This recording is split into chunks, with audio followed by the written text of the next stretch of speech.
आजच डाउनलोड करा आणि तुमच्या आवडत्या मालिकांचा आनंद लुटा।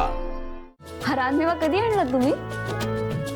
नाशिकहून येताना घेतलं होतं, चुकून पडला होता म्हणून आता धुवून आणलाय तुझ्यासाठी। काय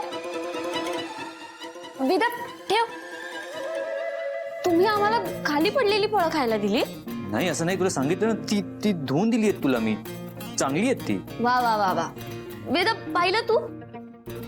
माझ्या वेळेला ह्यांना काही ते त्यांचं हायजीन नाही दिसत। मला आजारी पाडायचंय का तुम्हाला?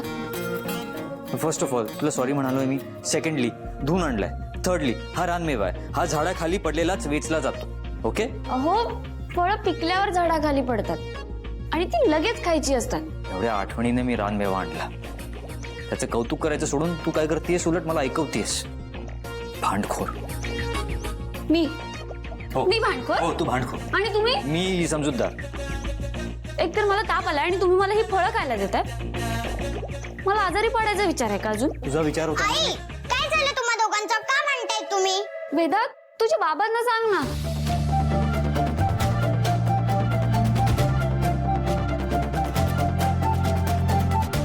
तूच गप्प बस। वेदा,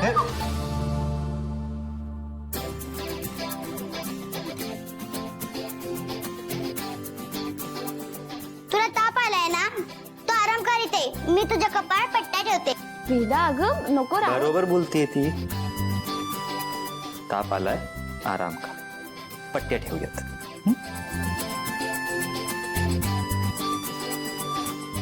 एक मिनिट बेटा, एक दे इकडे दे। ये झोप इथे। वेदा अगं, आई, ऐक नको माझं, प्लीज झोप इथे। वेदा बाळा मी नाही म्हणत। आई, झोप ना गं। मी करतोय, शोध।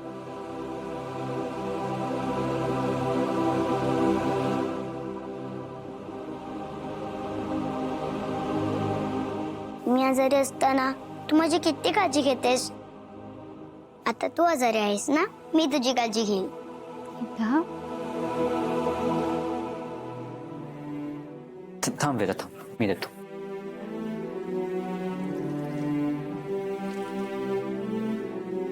अहो वेदाचे बाबा,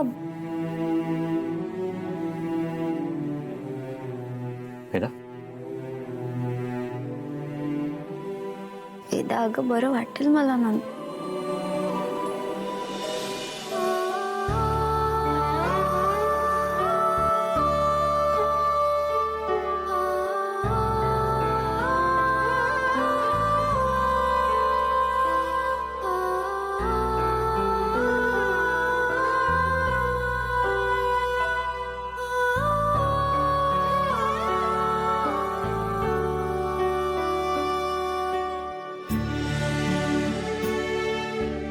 तू आता डोळे बंद कर आणि शांत झोप।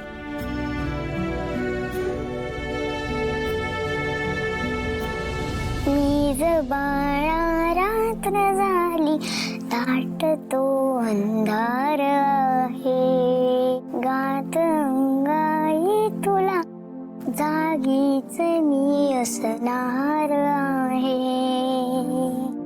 तुला जपणार आहे, मी तुला जपणार आहे, तुझा आधार आहे, मी तुला जपणार आहे, संकटी येतील लाखो, तीड तू सोडू नको, पाबशीसे स्वप्न ते स्वप्नात तरी खो नको।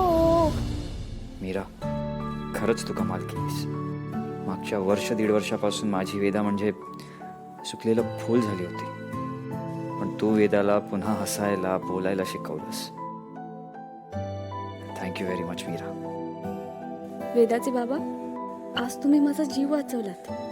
अनन्याताई आणि दादासाहेब सोडले तर घरातले सगळे माझा राग करतात, पण तरी सुद्धा प्रत्येक गोष्टीत तुम्ही माझ्या बाजूने उभी राहिलात। थँक्यू।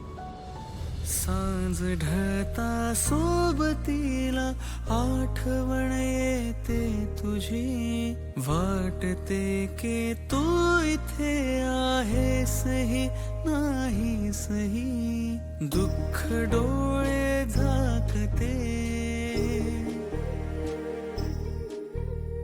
पण तरीही वाटते.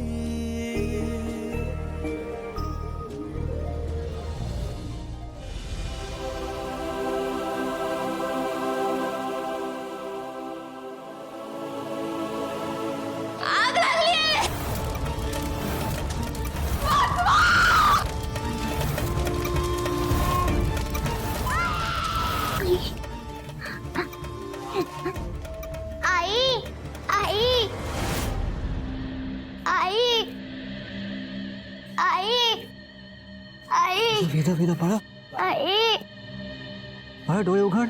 आई बाळा वेदा वेदा उठ. वेदा आई. वेदा वेदा वेदा वेदा डोळे उघड. काहीच झालेलं नाहीये, मी आहे इथे. तू स्वप्न बघितलं असशील. घाबरू नकोस, मी आहे इथे. हा गर्द अंधारातही तो चेहरा दिसणार आहे, पुन्हा घडणार आहे, पुन्हा घडणार आहे.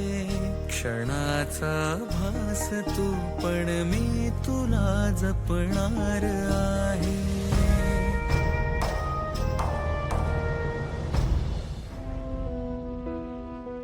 अथर्व, मी तुला सांगितलं होतं ना, मी नाशिकवरून आल्यावर आपण बोलू यावर. मग कशाला घेतला हा निर्णय? आई, घराचे कॉमन डिसिजन्स आणि कोणाच्या आयुष्याचे पर्सनल डिसिजन्स यात फरक असतो. अथर्व, आई इतर वेळी 1000 चौकशा करून निर्णय घेणारी तू, आता काय झालं तुला? आईला स्वतःचं म्हणणं खरं करायचं होतं. आणि पुन्हा एकदा सांगतोय, नीट लक्षात ठेवा, मीराच्या बाबतीत कुठलाही निर्णय मला विचारल्याशिवाय घ्यायचा नाही.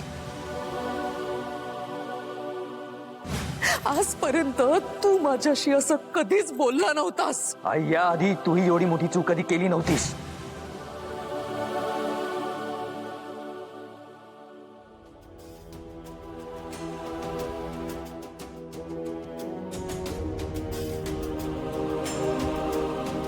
तब्येत बरी नाहीये? मी ठीक आहे. रागवलंस माझ्यावर? अथर्व, मला माहितीये काल मी जरा चुकीचीच वागले, पण ती मुलगी ज्या पद्धतीने वागते,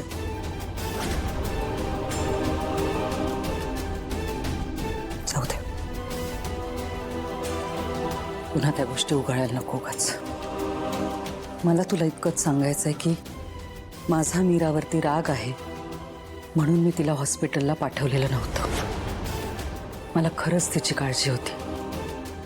हो, हेही तितकंच खरं आहे की तिला हॉस्पिटलला पाठवायच्या आधी मी शहानिशा करायला हवी होती, जी मी नाही केली, आणि ती माझी चूक झाली. रागाच्या भरात मी जरा जास्तच बोललो तुला.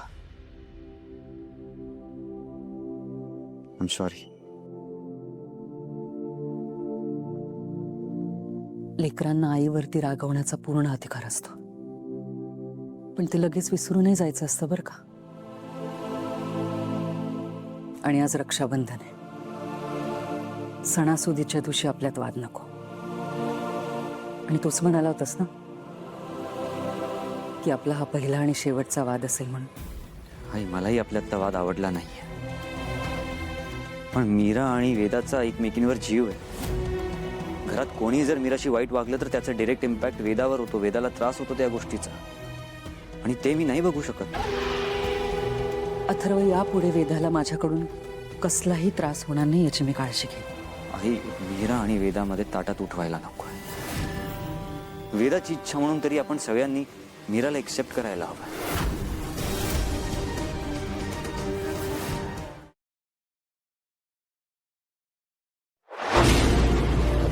तुला जपणार